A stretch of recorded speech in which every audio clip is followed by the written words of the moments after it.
Здравствуйте, уважаемые зрители! Хочу ознакомить вас с самыми интересными новостями Армении и Азербайджана. Статья в издательстве ДЗ. Армяне запускают план Агаджаняна после провала проекта Рубена Варданяна. Вот Рубен Варданян справа, а слева Агаджанян. Сейчас ознакомлю, что здесь пишут подробнее. Азербайджан и Армения вступили в напряженную стадию переговоров по окончательному регулированию мирного соглашения. По этой причине официальный Ереван делает противоречивые заявления, чтобы добиться уступок по Карабаху. На последнем этапе также выдвигают различные неприемлемые варианты. Например, Ереван то говорит, что признает территориальную целостность Азербайджана, то хочет включить вопросы, связанные с армянским меньшинством в Карабахе, в мирное соглашение, чтобы эти вопросы находились под контролем Армении. Уже несколько месяцев Армения пытается использовать миллиардера Рубена Варданяна, отказавшегося от российского гражданства и переехавшего в Ханкинди в качестве посредника в переговорах между карабахскими армянами и Азербайджаном. Варданян даже получил уже должность на бандитском образовании.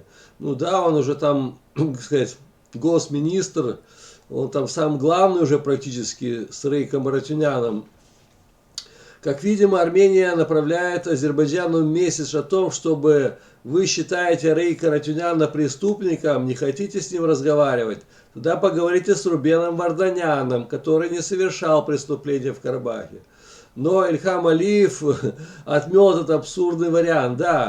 Ильхам Алиев уже все конкретно сказал: с Варданяном никаких дел я иметь даже и не буду, и можете забыть, как сказать, про этого Рубена Варданяна, и не напоминайте мне о нем. Мы готовы говорить об этом с проживающими в Карабахе армянами, но не с такими людьми, как засланный Москвой Варданян, набивший карманы миллиардами, украденными у русского народа. Он был отправлен туда из Москвы с очень четкой повесткой дня. Мы готовы говорить с людьми, но не с этим Варданяном. Если не будет вмешательства извне некоторых стран, о которых только что я упомянул, и не будет предприниматься попытки остановить этот процесс, то я считаю, что можем наладить с карабахскими армянами связь, разговор, но только не с Варданяном, говорю. И вот теперь, как сказать, нашли другого ему замену, вот этого Агаджанян, видите, рядом с ним. Как только вариант с Варданяном отпал, Армения приступила к плану «Б». Согласно информации, официальный Ереван хочет назначить на должность Ханкинди генерал-майора Камо Агаджаняна, который якобы по отцу азербайджанец. Но нет гарантии, что Агаджанян не причастен к гибели азербайджанцев во время 44-дневной войны. Перед войной он был назначен директором службы национальной безопасности сепаратистов. Как только боевые действия закончились, его сняли с поста. Биография Агаджаняна свидетельствует о том, что у него были и военно-политические, и даже сепаратистские амбиции. В целом заявление азербайджанской стороны указывает на то, что варианты, выдвигаемые сепаратистами в Карабахе, так и армянскими лицами, не то что иное, как пустая самонадеянность. И вот теперь Азербайджан выдвинул 5 пунктов Армении. Взаимное признание суверенитета, территориальной целостности и нерушимости международных границ и политической независимости государств друг от друга. Взаимное подтверждение отсутствия территориальных претензий друг к другу со стороны государств. Воздержаться от угроз безопасности друг друга и угроз применения силы против политической независимости. Делимитация, демаркация государственной границы, установление дипломатических отношений. Обеспечение транспортных и других коммуникаций, установление соответствующих коммуникаций, налаживание сотрудничества в других областях.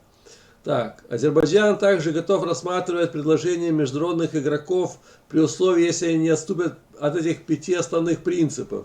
При этом Баку не заинтересован в переговорах на тему проживающего в Карабахе армянского меньшинства ни с международными игроками, ни с сепаратистами в Карабахе, ни с руководством Армении. В общем, в мирном варианте Баку нет места Варданянам и Агаджанянам.